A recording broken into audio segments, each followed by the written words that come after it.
जय श्री कृष्णा। आज हम कक्षा 9वीं के विज्ञान विषय के अध्याय एक हमारे आसपास के पदार्थ का भाग 3 लेकर आए हैं, जिसमें आज हमारा प्रकरण है पदार्थ की अवस्था परिवर्तन का पॉइंट नंबर 2। कल हमने पढ़ा था ताप परिवर्तन का प्रभाव, अर्थात किसी पदार्थ को ताप देकर उसे किसी भी अवस्था में बदला जा सकता है। जैसा कि हमने देखा उसमें कि एक ठोस को ताप देकर द्रव में बदला जा सकता है, एक द्रव को और अधिक ताप देकर गैस में बदला जा सकता है। तो क्या इसी प्रकार से आज हमारा पॉइंट है दाब परिवर्तन का प्रभाव। तो हमारा प्रश्न है, क्या पदार्थ को दाब लगाकर परिवर्तित किया जा सकता है? तो हमारा आंसर होगा जी हाँ। कुछ पदार्थ को दाब के द्वारा एक अवस्था से दूसरी अवस्था में लाया जा सकता है। जैसे गैस अवस्था में, जैसे एलपीजी गैस है, लिक्विड पेट्रोलियम गैस, द्रवित पेट्रोलियम गैस जो होती है उसे दाब के द्वारा ही बड़े बड़े सिलेंडरों में भरा जा सकता है।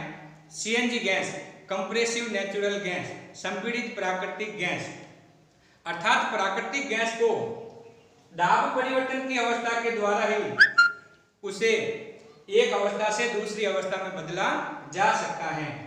तो आज है कि एक ठोस को संगलन यानी ऊष्मा देकर द्रव अवस्था में और द्रव को और अधिक ऊष्मा देकर अर्थात वाष्पीकरण के द्वारा गैस अवस्था में बदला जा सकता है, और एक गैस को संघनन विधि के द्वारा द्रव में और द्रव को और अधिक ताप घटाकर जमने हेतु अर्थात ठोस में बदला जा सकता है।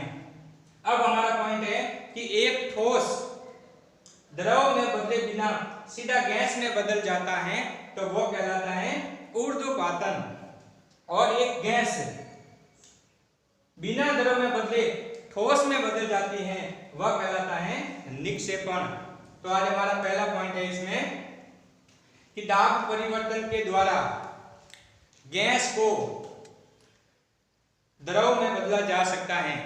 जैसे कि हमारे दो उदाहरण थे, एक है एलपीजी लिक्विड पेट्रोलियम गैस और एक है सीएनजी कंप्रेसिव नेचुरल गैस, संपीड़ित प्राकृतिक गैस।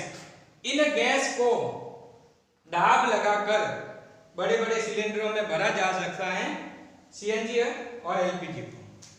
अब आता है गैस के दाब का एसआई मात्रक एटीएम होता है, एटमॉस्फेयर, और दाब का मात्रक होता है पास्कल, और एक एटीएम बराबर होता है 1.01 × 10⁵ पास्कल। अर्थात अब हमारा अगला टॉपिक है वाष्पीकरण। वाष्पीकरण का मतलब होता है कि पदार्थ के कणों का एक निश्चित तापक्रम होता है और वह क्वथनांक बिंदु के बिना यानी क्वथनांक बिंदु से कम ताप पर यदि कोई द्रव वाष्प में परिवर्तित हो जाए तो इस प्रक्रिया को अपन वाष्पीकरण कहते हैं।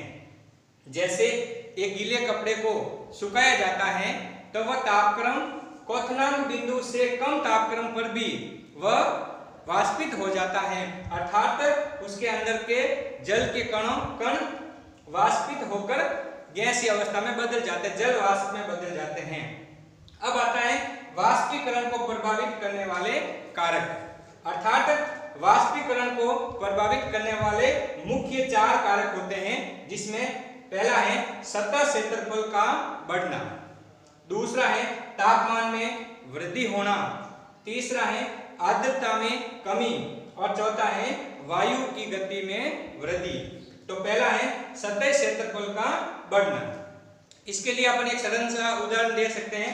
अपन कपड़े सुखाते हैं तो अपन कपड़ों को फैलाकर इसीलिए सुखाते हैं जिससे उसका सतह क्षेत्रफल बढ़ जाए।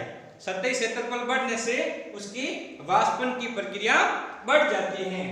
अब अगला पॉइंट है तापमान में वृद्धि होना।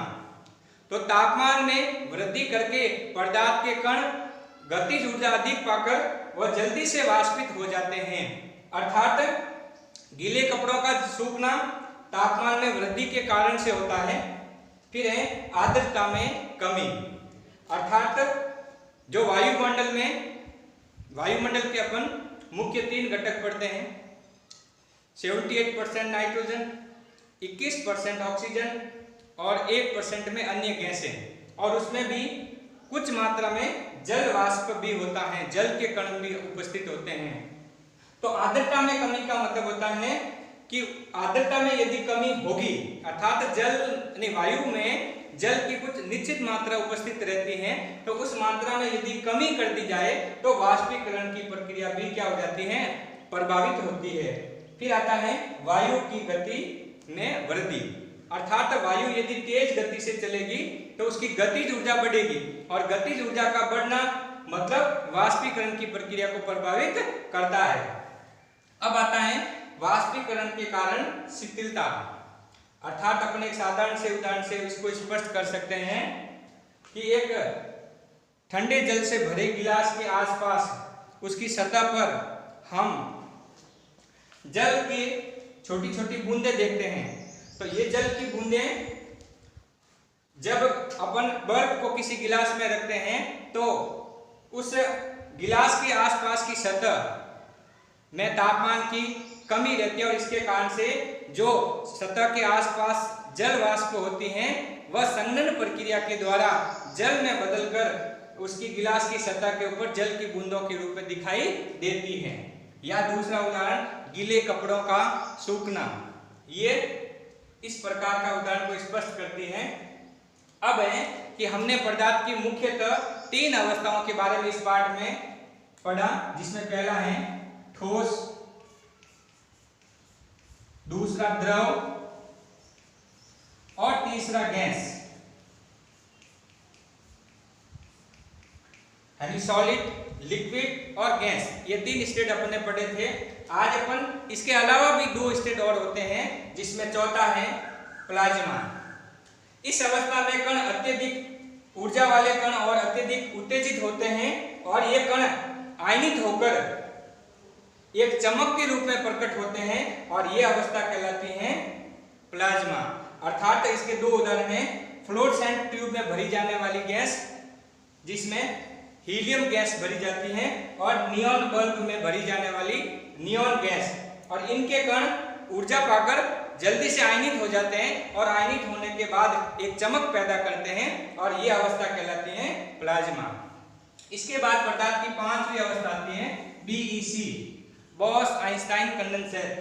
ये सामान्य वायु के घनत्व से 1,00,000वें भाग जितने कम घनत्व वाली गैस को बहुत कम तापमान पर ठंडा करते हैं तो BEC तैयार होती है, बॉस-आइंस्टाइन कंडेंसर। यानी एक सामान्य वायु के घनत्व के 1,00,000वें भाग जितने कम घनत्व वाले गैस को बहुत ही कम तापमान पर यदि ठंडा किया जाए तो क्या तैयार होती है, BEC, बॉस-आइंस्टाइन कंडेंसर। और ये हमारे भारतीय वैज्ञानिक सत्येंद्र नाथ बोस और आइंस्टाइन, इन दोनों के संयुक्त नाम से इनका नाम पड़ा BEC, और इन्हीं के आधार पर इनको नोबेल पुरस्कार से सम्मानित किया गया। तो नमस्कार, आज हमारा ये वीडियो समाप्त होता है, और इसके अनुसार आज हम अध्याय 1 को पूरा करते हैं। इसके बाद आपको इस पाठ के जो अध्याय के पाठ्य प्रश्न उत्तर हैं वो आप सभी को गृह कार्य के रूप में करना है। नमस्कार।